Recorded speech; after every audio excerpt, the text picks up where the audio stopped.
2025 Volvo EX90 Performance first test. A few buttons short of perfection. The 510 horsepower 3-row electric SUV is almost everything we want in a Volvo flagship. Almost. Pros. Drives exactly how a Volvo should. Seats so comfortable, you'll want them in your house. Practical 3-row seating with ample cargo space. Cons. Rivals offer more range and faster charging. Safety settings revert to DEFCON 1 before every drive. Minimalist user experience isn't for everyone. The first Volvo engineered from the ground up to be an EV is, in nearly every way, exactly what Gothenburg's crown jewel should be. The 2025 Volvo EX90 Ultra Twin Motor Performance is as practical as it is luxurious. Quiet and comfortable with a timeless design and effortless performance. There's just one hurdle that might trip up buyers willing to fork over $90,640 for the 510 horsepower 3-row SUV. Volvo's embrace of the latest tech trends has completely changed how you interact with the car. Are Volvo buyers really clamoring for a button-free cockpit? Did they ask for an alternative to the tried and true key fob? And how much Tesla is too much Tesla for a Volvo owner? The flagship Volvo driving experience. The tech will likely push some shoppers outside their comfort zones. But that's the only way an EX90 can make anyone uncomfortable. The Ultra trim's air springs and adaptive dampers relax the optional $800 22-inch wheels with rubber band tires, turning hard impacts into soft, distant thumps. The cabin is a blissful sanctuary free from wind noise, road noise, and the constant thrum of an internal combustion engine. The front seats cradle you like a beanbag chair and give a Swedish massage so good we dropped a $20 tip in the cup holder. Toggling the steering and suspension between soft and firm effects changes big enough to be felt and subtle enough that every combination is a natural fit for a Volvo with performance in its name. This car isn't fierce, it's fluid. Its 671 pound-feet of torque pour out of the motors like fondue, smooth, creamy, indulgent goodness. Hitting 60 miles per hour in 4.2 seconds and clearing the quarter mile in 13.0 seconds might not be all that quick by time-warping EV standards. But it's a quiet riot in a Volvo. Stopping a 6.084-pound SUV on all-season tires from 60 miles per hour in just 110 feet is a revolt against the laws of physics. With one pedal driving switched on, the right pedal transitions from acceleration to coasting to deceleration with uncommon grace. The regenerative braking isn't quite as aggressive as what you'll get in a Rivian or a Tesla, and the EX90 is better for it. No matter how quickly you lift off the accelerator, it's impossible to bobble your passengers' heads. All this makes the EX90 Performance unique in how it blends comfort and athleticism, which we want to stress is different than a luxury SUV that can switch between comfort and sport. Plenty of German SUVs already have the Jekyll and Hyde thing covered. The EX90 never feels flustered by a fast curve or unsettled by a rough road. It is always smooth and quick at the same time. In the age of electronic controls and software-defined features, it's rare for a new car to be so laser-focused on a singular, consistent driving character. The Dynamics engineers appear to have a narrow idea of what a Volvo should be, the right idea. We have just one complaint about how it drives. There are brief moments where the EX90 is the mellowest 510 horsepower car we've ever driven. Stomp the right pedal from a roll at suburban or interstate speeds, and the EX90 takes its sweet time before rocketing toward the horizon. You can literally count out loud, 1, 2, 3, before the full force hits you. If you want the immediacy EVs are known for, you have to activate Performance AWD, which keeps the front permanent magnet motor engaged at all times at the expense of efficiency and range. Volvo EX90 real-world range and fast charging. Officially, the EX90 Performance with 22-inch rollers is rated for 300 miles. Down from 310 miles with the Ultra's standard 21-inch wheels. Run through the Motor Trend road trip range test, a steady 70 miles per hour from 100 to 5% charge. The EX90 scored a mediocre 247 miles. A 2023 Mercedes-Benz EQS 584 modded SUV and 2022 BMW X Drive 50 hit 315 and 312 miles, respectively. In our testing, both models have since seen some slight revisions. The Volvo at least doesn't try to fool you into believing 300 miles is possible. While most automakers reset the range estimate to show the EPA figure, or close to it, every time you charge to 100%. The X90 consistently indicated 250 miles of range with a full battery, a number that's realistically achievable if you drive the SUV to empty. The EX90's DC fast charging performance also left us underwhelmed. While Volvo claims a peak of 250 kilowatts, we saw power top out at 193 kilowatts in our charging test that added 94 miles of range in 15 minutes. The Mercedes gained 126 miles and the BMW 122 in the same time. A different kind of luxury. In the Scandinavian tradition, the X90 spoils occupants without being flashy. You don't buy it to inform your neighbors and coworkers that you've arrived. You buy it to tickle your eardrums with the $3,200 25-speaker Dolby Atmos-enabled Bowers & Wilkins audio system, or to treat your lower back to those therapeutic seats. The only hint of ritzy opulence comes from the warm, white glow that shines through the sustainably harvested wood trim at night. A tasteful counterpoint to the ribbons of carnival lights used by the luxury car establishment.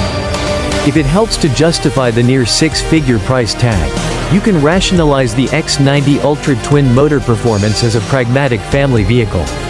2. The 3-row SUV comes in 6 and 7 seat configurations with a booster seat integrated into the center position of the second-row bench. Squeezing into the third row will be a workout for passengers of all sizes. But the rear seats are a pleasant place even for average-size adults thanks to the abundant natural light pouring through the glass roof and a dedicated cup holder, USB-C port, and chest-level HVAC vent for each passenger. There's surprisingly generous cargo space behind the third row, especially if you make use of the spacious underfloor well that can swallow a couple of medium-sized duffel bags. Unfortunately, the decent-sized frunk has been rendered nearly useless by two curious decisions. Volvo segmented the tray into 3 sections to skirt the regulations that would have otherwise required an internal emergency release. And you can only open the hood by yanking a lever by the driver's left shin. A strange holdover from the internal combustion era. How much tech is too much tech? All that leaves us with one thing left to discuss: the software. To understand why the X90 is the way it is, you first need a basic understanding of the central computing platform at the core of Volvo's scalable product architecture SPA2. Rather than the old piecemeal approach where every widget in the car had its own computer. The bulk of the X90's code runs on just 2 NVIDIA chips and a Qualcomm Snapdragon processor. The same idea has allowed Tesla and Rivian to develop innovative new features, launch powerful and genuinely useful phone apps, and deliver over-the-air updates for any system in the vehicle. Volvo is chasing after those frontrunners, and the X90 puts the company way out ahead of most legacy automakers in this regard. For buyers and shoppers, this change shows up as a pervasive Teslafication of how you interact with the vehicle. All the X90's secondary controls save for the volume knob and audio power button have been digitized in the vertical 14.5-inch touchscreen. To activate adaptive cruise control or the lane-centering pilot assist system, you'll first have to retrain your neurons that grabbing the gear selector at 70 miles per hour is a totally normal thing to do. The X90 unlocks and flips out its door handles as you approach with the buttonless fob, or your phone loaded with a digital key, in your pocket. And the ignition powers up only when you shift into drive.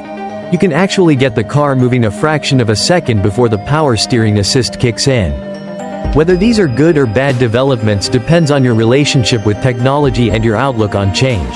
Although surely we can all agree that giving the driver just 2 switches and a fussy capacitive button to control 4 windows is patently dumb. Not up for debate is the fact that the new infotainment system vaults Volvo from the digital Stone Age into the modern era.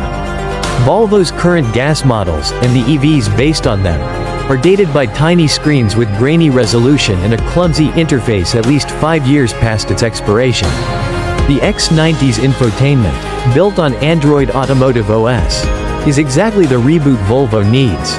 The tiled home screen is dominated by Google Maps Plus widgets for audio and a paired phone and 2 rows of controls along the bottom of the screen. The layout and logic feel like a bridge between the old way of doing things and Tesla's approach, which comes with a steepish learning curve. Download a few apps like Spotify, Waze, and PlugShare. And the X90's native infotainment system almost makes the included wireless Apple CarPlay and Android Auto redundant. If only an automaker could find a solution for text messaging. The work that's left unfinished. It's one thing for a startup to reinvent how cars are wired from a clean sheet of paper, and another thing entirely for a 98-year-old company to reimagine the way things have been done for decades. Reorganizing teams, bringing in fresh talent, creating new policies and processes, and throwing out all that time-tested software isn't easy. And in many legacy automakers, it might cause the whole house of cards to collapse. The good news is Volvo appears to have exterminated most of the bugs from the system. Aside from one drive where the center screen failed to boot, our 2 weeks with the X90 were happily error-free.